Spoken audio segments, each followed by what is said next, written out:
بسم اللہ الرحمن الرحیم۔ تمام دیکھنے اور سننے والوں کو میری طرف سے با ادب السلام علیکم۔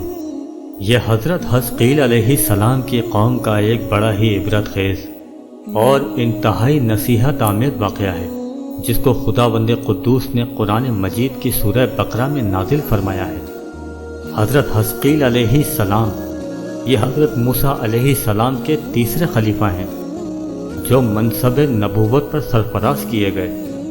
اس کا واقعہ یہ ہے کہ بنی اسرائیل کی ایک جماعت جو حضرت حزقیل علیہ السلام کے شہر میں رہتی تھی، شہر میں طاعون کی وبا پھیل جانے سے ان لوگوں پر موت کا خوف سوار ہو گیا، اور یہ لوگ موت کے ڈر سے سب کے سب شہر چھوڑ کر ایک جنگل میں بھاگ گئے اور وہیں رہنے لگے۔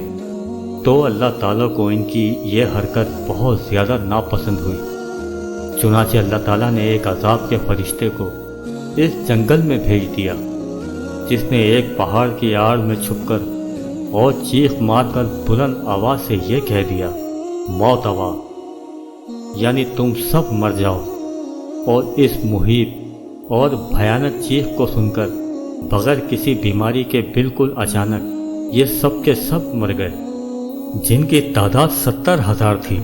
ان مردوں کی تعداد اس قدر زیادہ تھی کہ لوگ ان کے کفن و دفن کا کوئی انتظام نہیں کر سکے، اور ان مردوں کی لاشیں کھلے میدان میں بے گور و کفن 8 دن تک پڑی پڑی سڑنے لگیں، اور بے انتہا تعفن اور بدبو سے جنگل بلکہ اس کے اطراف میں بدبو پیدا ہو گئی۔ کچھ لوگوں نے ان لاشوں پر رحم کھا کر چاروں طرف سے دیوار اٹھا دی تاکہ یہ لاشیں درندوں سے محفوظ رہیں۔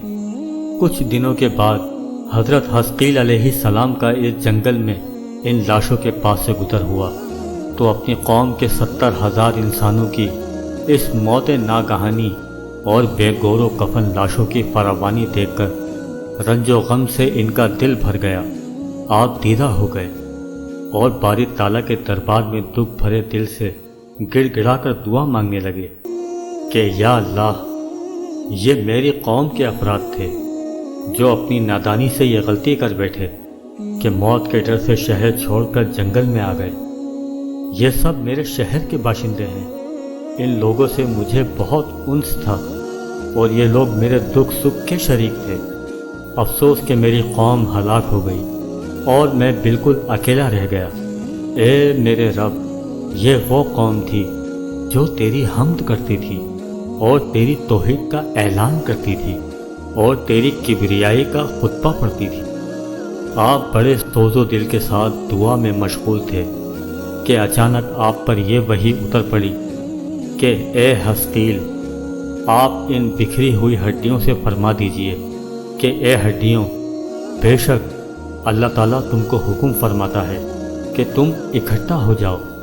یہ سن کر بکھری ہوئی ہڈیوں میں حرکت پیدا ہوئی، اور ہر آدمی کی ہڈیاں جمع ہو کر ہڈیوں کے ڈھانچے بن گئے۔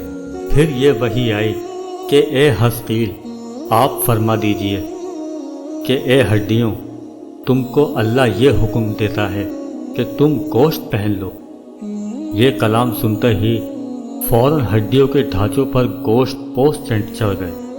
پھر تیسری بار یہ وحی نازل ہوئی، اے حزقیل، اب یہ کہہ دو کہ اے مردوں، خدا کے حکم سے تم سب اٹھ کر کھڑے ہو جاؤ۔